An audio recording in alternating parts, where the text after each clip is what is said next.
ಮತ್ತು ಯಾವುದೋ ರೋಡಲ್ಲಿ ದೃಷ್ಟಿ ತೆಗೆದು ಹಾಕಿರ್ತಾರೆ, ಅದನ್ನು ಹೋಗಿ ದಾಟಿಬಿಡುವಂಥದ್ದು. ನೋಡಿ ಪಾಪ ಅವ್ರ ಮೇಲಿರುವಂಥ ದೃಷ್ಟಿಗಳನ್ನು ತೆಗೆದು ಹಾಕಿರ್ತಾರೆ, ಅವ್ರಿಗೆ ಗೊತ್ತಿಲ್ಲ ಅದು ಯಾರು ದಾಟ್ತಾರೆ ಅವ್ರ ಮೇಲೆ ಆ ದೃಷ್ಟಿ ಹೋಗುತ್ತೆ ಅನ್ನೋದು ಅವ್ರಿಗೆ ಗೊತ್ತಿರಲ್ಲ. ಅವ್ರಿಗೆ ನೋಡಿ ಭಾಳಷ್ಟು ಬಾರಿ ಕಾಲುಗಳ ಎಳೆತ, ಕಾಲುಗಳಲ್ಲಿ ನೋವು, ನರಗಳ ಒಂದು ದೌರ್ಬಲ್ಯತೆಗಳು ಸೃಷ್ಟಿಯಾಗ್ಬಿಟ್ಟಿರ್ತದೆ. ನೋಡಿ ಮಾಟ ಮಂತ್ರ ತಂತ್ರ ಎನ್ನುವಂಥದ್ದು ಏನಿದೆಯಲ್ಲ, ಬಹಳ ವಿಶೇಷವಾಗಿ ಇದರಲ್ಲಿ ಪುರಾಣಗಳಿದೆ.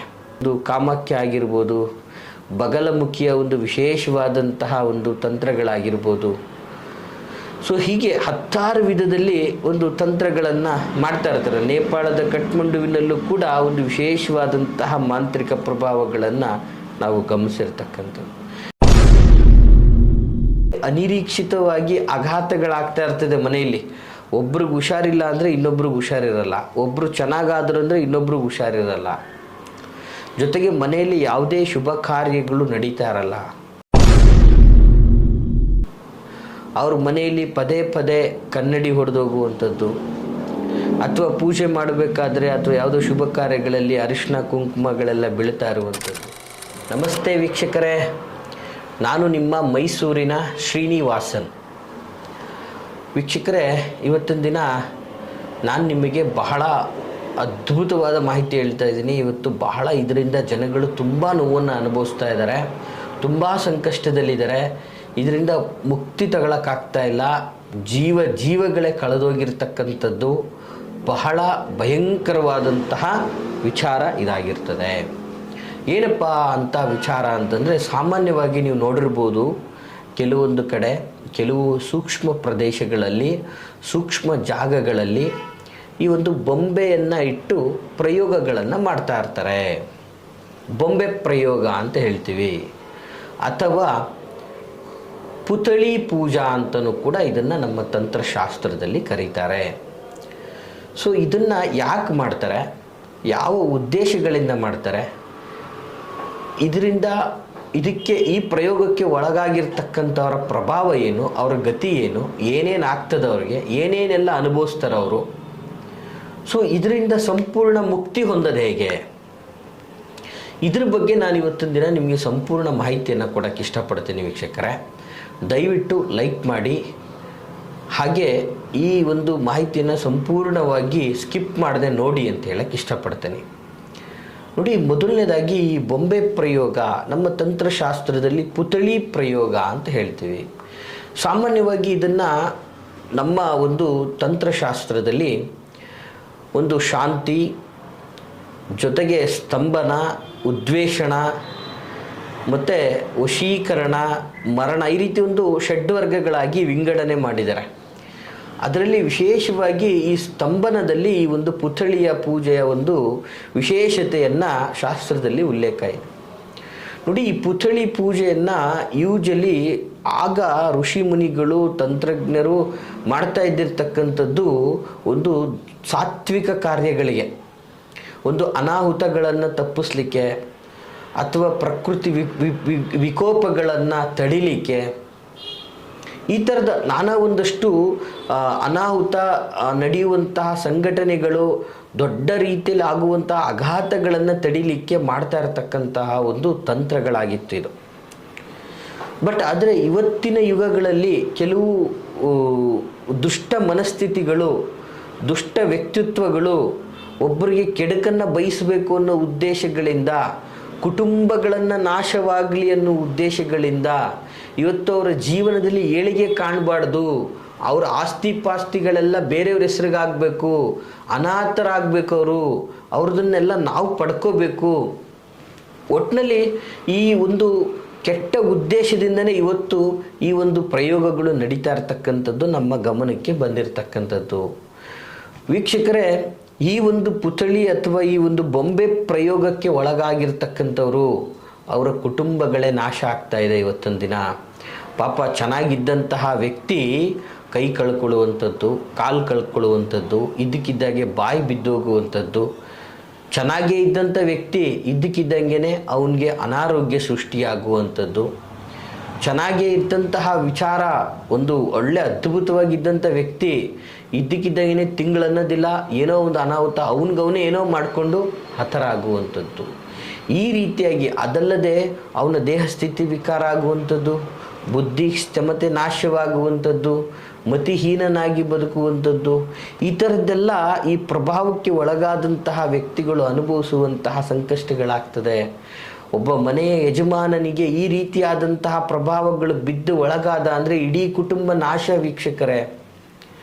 ಅವರ ಹೆಂಡತಿ ಮಕ್ಕಳ ಪರಿಸ್ಥಿತಿಗಳೇನು, ಅವರ ಸಂಬಂಧದ ಪರಿಸ್ಥಿತಿಗಳೇನು, ಅವ್ರ ಜೀವನದಲ್ಲಿ ಲಕ್ಷಾಧಿಪತಿಯಾಗಿರಲಿ ಕೋಟ್ಯಾಧಿಪತಿಯಾಗಿರಲಿ ಈ ಪ್ರಭಾವಕ್ಕೊಳಗಾಗ್ಬಿಟ್ರೆ ಅವನು ಭಿಕ್ಷಾಧಿಪತಿ ಆಗಿಬಿಡ್ತಾನೆ. ಜೊತೆಗೆ ಅವನ ಜೀವನದಲ್ಲಿ ಅಭಿವೃದ್ಧಿನೇ ಇಲ್ದಿರಂಗೆ ಆಗ್ಬಿಡುತ್ತೆ. ತುಂಬ ನೋವನ್ನು ಅನುಭವಿಸ್ತಾ ಇರ್ತಾನೆ ಅವನು. ಅವನಿಗೇನು ಮಾಡೋಕ್ಕಾಗಲ್ಲ, ಯಾಕಂದರೆ ಅಷ್ಟು ಕ್ವಿಕ್ಕಾಗಿ ಒಂದು ವಿಚಾರವಂತನಾಗತಕ್ಕಂತಹ ವ್ಯಕ್ತಿ, ಅಷ್ಟೊಂದು ಜ್ಞಾನವಂತನಾಗಿರ್ತಕ್ಕಂಥವನು, ಅಷ್ಟೊಂದು ಪ್ರಭಾವಶಾಲಿ ಆಗಿರ್ತಕ್ಕಂಥ ವ್ಯಕ್ತಿ ಏನು ಮಾಡೋಕ್ಕೆ ಹೋದರೂ ಕೂಡ ಅವನಿಗೆ ಜಯ ಅನ್ನೋದೇ ಸಿಗ್ತಾ ಇರಲ್ಲ. ಏನು ಮಾಡಿದ್ರು ಅವನಿಗೆ ಯಶಸ್ಸು ಅನ್ನೋದು ಸಿಗ್ತಾ ಇರಲ್ಲ. ನಷ್ಟ ನಷ್ಟ ನಷ್ಟ, ಎಲ್ಲೋ ಒಂಥರ ದೇಹ ಹಿಂಡ್ದಂಗೆ ಆಗ್ತಾ ಇರ್ತದೆ. ಆದರೆ ವೈಜ್ಞಾನಿಕವಾಗಿ ಅವನಿಗೆ ಯಾವುದೇ ಕಾಯಿಲೆ ಇಲ್ಲ ಅನ್ನುವಂಥದ್ದು ಕೂಡ ಪ್ರೂವ್ ಆಗ್ತಾ ಇರ್ತದೆ. ಆದರೆ ಅವನು ನೋವನ್ನು ಅನುಭವಿಸ್ತಾನೇ ಇರ್ತಾನೆ. ಸೊ ಏನಾಗ್ತದೆ, ಇವೆಲ್ಲವೂ ಕೂಡ ವೀಕ್ಷಕರೇ ಅನುಭವಗಳ ಆಧಾರದಲ್ಲಿ ನಾವು ಇದನ್ನು ಹೇಳಬೇಕಾಗ್ತದೆ ವೀಕ್ಷಕರೇ. ಪಾಪ ಹೇಳ್ಬೋದು, ಏನಾಗಿದೆ ಅವನಿಗೆ, ದುಡಿಯೋನು ಹಿಂಗೆ ಯಾಕೆ ಕುತ್ಕೊಬಿಟ್ಟಿದ್ದಾನೆ, ಏನಾಯಿತು ಚೆನ್ನಾಗೇ ಇದ್ನಲ್ಲ, ಈಗಲೂ ಒಳ್ಳೆ ಚೆನ್ನಾಗೇ ಇದ್ದಾನಲ್ಲ ಗುಂಡ್ಕಲ್ಲಾಗಿ ಅಂತ ಹೇಳ್ಬೋದು. ಆದರೆ ಅವನು ಒಳಗಡೆ ಅನುಭವಿಸ್ತಾ ಇರ್ತಕ್ಕಂತಹ ಬಾಧೆ ಆ ವ್ಯಕ್ತಿಗೆ ಮಾತ್ರ ಗೊತ್ತಿರ್ತದೆ ವೀಕ್ಷಕರೇ. ಈ ರೀತಿಯಾದಂತಹ ದುಷ್ಟ ಪ್ರಯೋಗಗಳನ್ನು ಯಾರು ಮಾಡಬೇಡಿ ಅಂತ ನಾನು ಬಹಳ ಸಲ ಹೇಳಲಿಕ್ಕೆ ಇಷ್ಟಪಡ್ತೀನಿ. ಈ ಕೆಲವು ವ್ಯಾಘ್ರ ಮನಸ್ಥಿತಿ ಇರತಕ್ಕಂಥವ್ರು ಈ ತಂತ್ರ ಮಂತ್ರಗಳನ್ನು ಮಾಡ್ತಾ ಇರ್ತಕ್ಕಂಥದ್ದು, ಇದು ಸಾಮಾನ್ಯವಾಗಿ ಕೆಲವು ವಿಶೇಷ ಜಾಗಗಳಲ್ಲಿ ಮಾತ್ರ ಮಾಡ್ತಕ್ಕಂಥದ್ದು ವೀಕ್ಷಕರೇ. ಆ ಒಂದು ತಂತ್ರಗಳನ್ನು ಮಾಡಿ ಇವತ್ತು ಎಷ್ಟೋ ಕುಟುಂಬಗಳು ಬೀದಿಗೆ ಬಂದಿರತಕ್ಕಂಥದ್ದು. ಈ ಒಂದು ಬೊಂಬೆ ಪ್ರಯೋಗದಿಂದ ವಿಶೇಷವಾಗಿ ನಾನಾ ಜೀವಗಳು ನಾಶವಾಗಿರ್ತಕ್ಕಂಥದ್ದು ಕೂಡ ಗಮನಿಸಿದ್ದೀವಿ. ಬೊಂಬೆಯನ್ನು ಸೃಷ್ಟಿ ಮಾಡುವುದು, ಆ ವ್ಯಕ್ತಿಗಳನ್ನು ಆವಾಹನೆ ಮಾಡುವಂಥದ್ದು, ಅದಕ್ಕೆ ಪ್ರತಿಷ್ಠಾಪನೆಗಳನ್ನು ನಡೆಸುವಂಥದ್ದು, ಅದಕ್ಕೆ ಬಲಿಗಳನ್ನು ಕೊಡುವಂಥದ್ದು, ಆ ವ್ಯಕ್ತಿಗೆ ಏನಾಗಬೇಕು ಅದರ ಒಂದು ಕಾರ್ಯ ಸಾಧನೆ ಮಾಡುವಂಥದ್ದು. ಒಂದು ರೀತಿಯಲ್ಲಿ ಇದನ್ನು ಶತ್ರು ಸಂಹಾರದಂಥ ಕಾರ್ಯ ಅಂತ ಹೇಳಿದ್ರು ಕೂಡ ತಪ್ಪಾಗಲಿಕ್ಕಿಲ್ಲ. ಸೊ ಅಮಾಯಕರಿಗೆ ಕೈಕಾಲು ಹೋಗ್ಬಿಟ್ರೆ ಏನು ಮಾಡೋದು ವೀಕ್ಷಕರೇ? ಅಮಾಯಕ ಚೆನ್ನಾಗಿದ್ದಂಥವನು ಬೆಡ್ ರಿಟರ್ನ್ ಆಗೋದ್ರೆ ಏನು ಮಾಡೋದು ವೀಕ್ಷಕರೇ? ಸೊ ಈ ರೀತಿಯಾಗಿ ಎಷ್ಟೋ ಜನಗಳಿಗೆ ಇವತ್ತು ಈ ಬೊಂಬೆ ಪ್ರಯೋಗ, ಪುತ್ಥಳಿ ಪೂಜೆಯಿಂದ ಅವನ ಒಂದು ಜೀವನವನ್ನೇ ನಾಶ ಮಾಡಿರ್ತಕ್ಕಂಥದ್ದು. ಹೋಗ್ಲಿ ಸರ್, ಅವನೇನೋ ತಪ್ಪು ಮಾಡಿದ್ದಾನೆ ಒಪ್ಕೊಳ್ಳೋಣ, ಅವ್ರ ಕುಟುಂಬದವ್ರು ಏನು ತಪ್ಪು ಮಾಡಿರ್ತಾರೆ? ಆ ವ್ಯಕ್ತಿಗೆ ತೊಂದರೆ ಕೊಟ್ಟರೆ ಇಡೀ ಕುಟುಂಬ ತೊಂದರೆಗೆ ಗುರಿ ಆಗ್ತಾ ಇದೆಯಲ್ಲ, ಹೇಗೆ ಇದನ್ನು ಸಹಿಸುವಂಥದ್ದು? ಸೊ ಇಂತಹ ವಿಕೃತಿಯನ್ನು ಮೆರೆದು ಇಂತಹ ಸಂಕಷ್ಟಕ್ಕೆ ಒಳಗಾಗಿರ್ತಕ್ಕಂಥವ್ರಿಗೆ ನಾನು ಹೇಳ್ತಾ ಇರ್ತಕ್ಕಂಥ ಪರಿಹಾರ ಅಂತಿಮ ಅಲ್ಲ, ಬಟ್ ಇದು ಒಂದು ಸಣ್ಣ ವಿಶೇಷವಾದಂತಹ ಪರಿಹಾರ. ನಿಮಗೆ ಈ ಥರದ್ದೆಲ್ಲ ಅನುಭವಗಳು ನಿಮಗೆ ಆಗ್ತಾ ಇದೆ ಅಂತಂದರೆ ಈ ಒಂದು ಸಣ್ಣ ಒಂದು ತಂತ್ರದಿಂದ ಇದರಿಂದ ನೀವು ಮುಕ್ತಿ ಹೊಂದುವಂತಹ ಸಾಧ್ಯತೆಗಳು ಬಹಳಷ್ಟು ಇರ್ತದೆ ವೀಕ್ಷಕರೇ. ಏನು ಆ ಒಂದು ಪರಿಹಾರ ತಂತ್ರ ಅಂತಂದರೆ ಬಹಳ ಸುಲಭವಾದಂತಹ ಒಂದು ತಂತ್ರವಾಗಿರ್ತದೆ. ಇವತ್ತು ನಿಮಗೆ ಯಾರು ಯಾವ ರೀತಿಯಲ್ಲಿ ನಿಮ್ಮ ಮೇಲೆ ಬೊಂಬೆ ಪ್ರಯೋಗ ಮಾಡಿದ್ದಾರೆ ಅಂತಕ್ಕಂಥದ್ದು, ಯಾರು ಮಾಡಿದ್ದಾರೆ ಅಂತಕ್ಕಂಥದ್ದು ನಿಮಗೆ ಗೊತ್ತಿದೆಯೋ ಗೊತ್ತಿಲ್ವೋ ಅದು ಬೇಕಾಗಿಲ್ದಿರುವಂಥ ವಿಚಾರ. ಸೊ ಒಟ್ಟಿನಲ್ಲಿ ನಿಮ್ಮ ಮೇಲೆ ಪ್ರಯೋಗ ಆಗಿದೆ ಅನ್ನುವಂತಹ ವಿಚಾರ ನಿಮಗಾಗಿ ಇಷ್ಟೊಂದು ನೋವನ್ನು ಅನುಭವಿಸ್ತಾ ಇದ್ದೀರಾ ಅಂತಂದಾಗ ನೀವು ಇದರಿಂದ ಮುಕ್ತಿಯನ್ನು ಹೊಂದಲಿಕ್ಕೆ ಸುಮ್ಮನೆ ಆ ದೇವ್ರಿಗೋದೆ ಈ ದೇವ್ರಿಗೋದೆ ತಡೆ ಒಡಿಸ್ಕೊಂಡೆ ಇನ್ನೊಂದು ಮಾಡಿದೆ ಮತ್ತೊಂದು ಮಾಡಿದೆ ಅಂದರೆ ಖಂಡಿತವಾಗಿ ಹೋಗೋದಿಲ್ಲ ವೀಕ್ಷಕರೇ. ನಿಮ್ಮ ಮೇಲೆ ಯಾವ ರೀತಿಯಾದಂತಹ ಪ್ರಯೋಗಗಳು ನಡೆದಿದೆ ಅನ್ನೋದ್ರ ಬಗ್ಗೆ ಪ್ರಶ್ನೆಗಳಲ್ಲಿ ನೋಡಬೇಕು. ಯಾವ ಥರ ಒಂದು ಬೊಂಬೆಗಳನ್ನು ಸೃಷ್ಟಿ ಮಾಡಿದ್ದಾರೆ ನಿಮ್ಮ ಮೇಲೆ ಅನ್ನುವಂಥದ್ದನ್ನು ನೋಡಬೇಕು. ಸೊ ಈ ರೀತಿಯಲ್ಲಿ ಕೆಲವು ಪ್ರಶ್ನೆ ಆಕಾರಗಳನ್ನು ಹಾಕಿ ನೋಡಿದ ನಂತರನೇ ಇದಕ್ಕೆ ಒಂದು ಶಾಶ್ವತ ಪರಿಹಾರಗಳನ್ನು ಹೇಳಲಿಕ್ಕೆ ಸಾಧ್ಯ ಆಗ್ತದೆ. ಸೊ ಅದರಲ್ಲೂ ಕೂಡ ಒಂದು ಸಾಧಾರಣವಾದಂಥ ಒಂದು ವಿಶೇಷ ಒಂದು ಪ್ರಯೋಗವನ್ನು ನಾನು ನಿಮಗೆ ಈ ಮೂಲಕ ಹೇಳಲಿಕ್ಕೆ ಇಷ್ಟಪಡ್ತೀನಿ ವೀಕ್ಷಕರೇ. ಬಹಳ ಸುಲಭವಾದಂತಹ ತಂತ್ರ ಇದಾಗಿರ್ತದೆ. ನೀವು ಮಾಡಬೇಕಾಗಿರೋದಿಷ್ಟೇ, ಇದಕ್ಕೆ ನೀವು ಏನು ಮಾಡಬೇಕು, ಒಂದು ಬಿಲ್ವ ಪತ್ರೆಯನ್ನು ತೆಗೆದುಕೊಳ್ಳಬೇಕು. ಶಿವನಿಗೆ ಪ್ರಿಯವಾದಂಥದ್ದು ಬಿಲ್ವ ಪತ್ರೆಯನ್ನು ತೆಗಬೇಕು. ಜೊತೆಗೆ ನೋಡಿ, ತಂತ್ರ ಹೇಳ್ತಾ ಇದ್ದೀನಿ, ದಯವಿಟ್ಟು ನೋಟ್ ಮಾಡ್ಕೊಳ್ಳಿ ವೀಕ್ಷಕರೇ. ಸೊ ಬಿಲ್ವ ಪತ್ರೆ ಜೊತೆಗೆ ಒಂದು ಲಿಂಬೆ ಹಣ್ಣನ್ನು ತೆಗೆದುಕೊಳ್ಬೇಕು. ಆ ಲಿಂಬೆ ಹಣ್ಣು ಮತ್ತು ಬಿಲ್ವ ಪತ್ರೆ ಎರಡನ್ನೂ ಸಹ ನೀವು ನಿಮ್ಮ ಕೈಯಲ್ಲಿ ಹಿಡ್ಕೋಬೇಕು. ಇಟ್ಕೊಂಡು ಒಂದು ಕೈಯಿಂದ ಬಿಲ್ವ ಪತ್ರೆಯನ್ನು ಇನ್ನೊಂದು ಲಿಂಬೆ ಹಣ್ಣನ್ನು ಸೇರಿಸ್ಬೇಕು. ಅಂದರೆ ಅದನ್ನು ಕಂಪ್ಲೀಟ್ಲಿ ಅದಕ್ಕೆ ಇಟ್ಕೊಂಡು ಮಧ್ಯಭಾಗದಲ್ಲಿ ಕಟ್ ಮಾಡಬೇಕು ವೀಕ್ಷಕರೇ. ಒಂದು ಶಾರ್ಪ್ ಆದಂತಹ ಬ್ಲೇಡನ್ನು ತೆಗೆದುಕೊಂಡು ಅದನ್ನು ಕಟ್ ಮಾಡಿಬಿಟ್ಟು ವೀಕ್ಷಕರೇ 2 ಲವಂಗಗಳನ್ನು ಅದರಲ್ಲಿ ಚುಚ್ಚಬೇಕು. ಕಂಪ್ಲೀಟಾಗಿ ಅದರಲ್ಲಿ ಹಾಕಬೇಕಂದ್ರೆ ಲಿಂಬೆಹಣ್ಣನ್ನು ಅರ್ಧಕ್ಕರ್ಧ ಕಂಪ್ಲೀಟ್ 2 ಭಾಗ ಮಾಡಬಾರ್ದು, ಸ್ವಲ್ಪ ಮಾತ್ರ ಕುಯ್ದುಬಿಟ್ಟು ಆ 2 ಲವಂಗಗಳನ್ನು ಆ ಲಿಂಬೆಹಣ್ಣು ಒಳಗಡೆ ಇರಿಸ್ಬೇಕು.